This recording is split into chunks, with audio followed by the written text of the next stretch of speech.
My name's David and I'm a graphic designer with my own business in design, which I run from home. My name's Gary and I'm a DJ, producer, graphic artist, photographer. My name's Gavin and I'm a web design, development and online marketing consultant, specialising in e-commerce and independent businesses and micro businesses.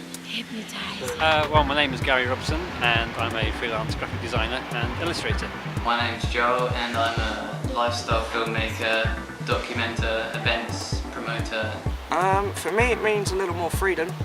I've spent 10 years in customer service, spread across 2 jobs, and following 18 months of being redundant, it seemed like a better option than what was available at the time, and I can't really say that I've looked back since. Self-employment is a bit difficult at the moment given the local or nationwide economic state. Everything's shutting down, everything's going up. Being self-employed on and off my whole career since I was 18, just following the work around. But now I've decided to go self-employed full-time because I've got an expanding family and it gives me the freedom. I think being self-employed is pretty important because you're either working for someone else or you're working for yourself. It's harder because you have to go out and find the work, but if you're working for someone else then you're on a leash and you have to do what your employer is telling you to get your paycheck and to carry on. I was made redundant a couple of years ago from a job that I'd been in quite a long time. I decided I didn't particularly want to retrain to do something else, so I decided that I would try going self-employed, doing the kind of thing that I've been doing as an employee. I find it's quite a positive thing, really. I wouldn't change it now. I don't have a regular income. It fluctuates from month to month, but I'm working, doing something I enjoy doing, using the skills I have. Looking around, there are so many places closing down, but if you look even closer, you find more people now that are choosing to go it alone, bring out their own products and services. Biggest examples in Worthing at the moment is St Paul's. It's a cracking performance venue now, as well as a cafe. You can even ad hoc and run your business from there as well. Most nightclubs are closing and that's not really good for business, so you have to branch out into other sectors, other forms of business. Graphic design, web design, photography, to help boost the business side of things. The type of clients that I'm getting, I think there's a lot more independent retailers, small businesses coming through, what with the high street closing left, right and centre, filling up the spaces, and the only businesses at the moment that are really expanding are companies that have both a bricks and mortar and an online presence. Online retail is expanding and growing faster than the high street and has been for the last year. Human interaction has deteriorated because people are used to text messaging, emailing. They've gone from letters, which are more personal, to trying to get the job done as quickly as possible because business is accelerated in pace. Now, I don't want to categorise myself because I want to provide a service to anyone.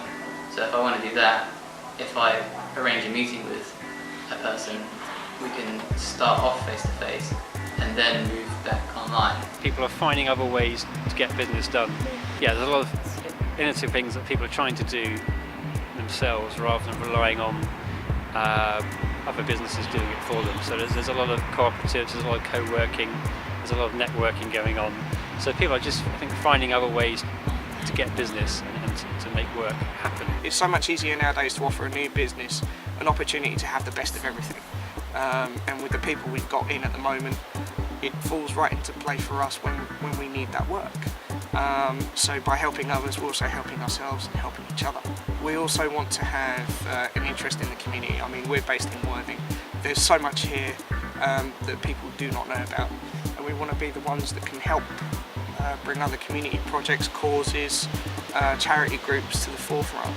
Jumpstart for me gives me an opportunity to work with other like-minded people towards the whole common goal of creating employment, creating better businesses within our local community.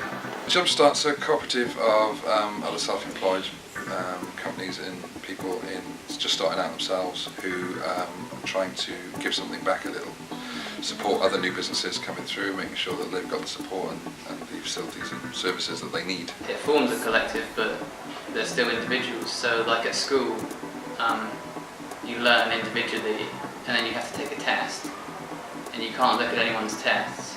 But I think what Jumpstart is, it's kind of like school, but it's cheating. You look at each other's tests and you say, oh, I know the answer to this. I'll help you out with the test. In school that would be considered cheating, but in the real world you need to cheat because cheating is collaborating and it shares ideas. Sometimes described as a network, but I think it's a lot more than that. It's really a cooperative. It's a group of people with similar skill sets, skill sets in sort of design and media and sort of project management skills, who are all freelancers, but they want to come together with a group of people and share contacts and share work. So the idea that we work on different projects with each other and pull together skills that we have as a whole that we maybe don't have individually.